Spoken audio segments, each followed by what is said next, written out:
செய்தி. வணக்கம். விவி செய்திகளுக்காக ஊர் செய்திகள் வாசிப்பது ஸ்வர்ணா.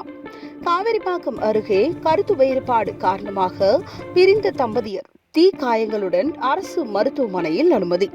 ராணிப்பேட்டை மாவட்டம் காவேரிப்பாக்கம் அடுத்த ஐயம்பேட்டை நடுத்தருவை சேர்ந்தவர் சித்ரா, வயது 32, ஸ்ரீபெரும்புத்தூரில் உள்ள தனியார் கம்பெனியில் பணிபுரிந்து வருகிறார்.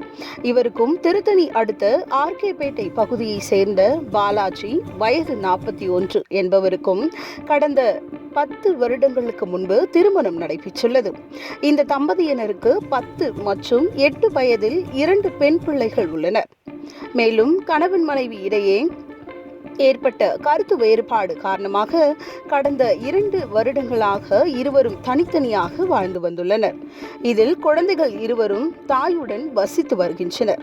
இந்நிலையில் சித்ரா நேற்றிரவு வீட்டில் சமையல் செய்து கொண்டிருந்துள்ளார். அப்பொழுது முகமூடி அணிந்தபடி வந்த ஒருவர் திடீரென தான் கொண்டு வந்த பெட்ரோலை எடுத்து சித்ரா மீது ஊற்றியுள்ளார்.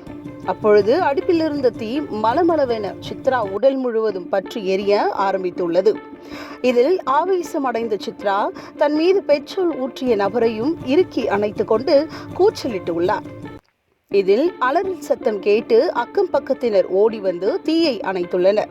பின்னர் முகமூடி அணிந்து வந்த நபர் சித்ராவின் கணவர் என தெரிய வந்தது. இதனையடுத்து அப்பகுதி மக்கள் இருவரையும் மீட்டு 108 ஆம்புலன்ஸ் மூலம் வாலாஜா அரசு மருத்துவமனைக்கு அனுப்பி வைத்துள்ளனர்.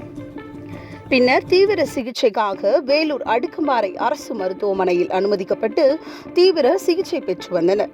இந்நிலையில் நவம்பர் 16ஆம் தேதி நேற்று சித்ரா சிகிச்சை பலனின்றி உயிரிழந்த நிலையில் நவம்பர் 17ஆம் தேதியான இன்று பாலாஜியும் உயிரிழந்தார். இது குறித்து காவேரிப்பாக்கம் காவல்துறையினர் விசாரணை நடத்தி வருகின்றனர். இச்சம்பவம் ஐயம்பேட்டை மற்றும் ஆர்கேபேட்டை பகுதி மக்களிடையேயும் உறவினர் இடையேயும் பெரும் அதிர்ச்சியை ஏற்படுத்தியுள்ளது. விவி செய்திகளுக்காக விஜய் மற்றும் பாஸ்கர்.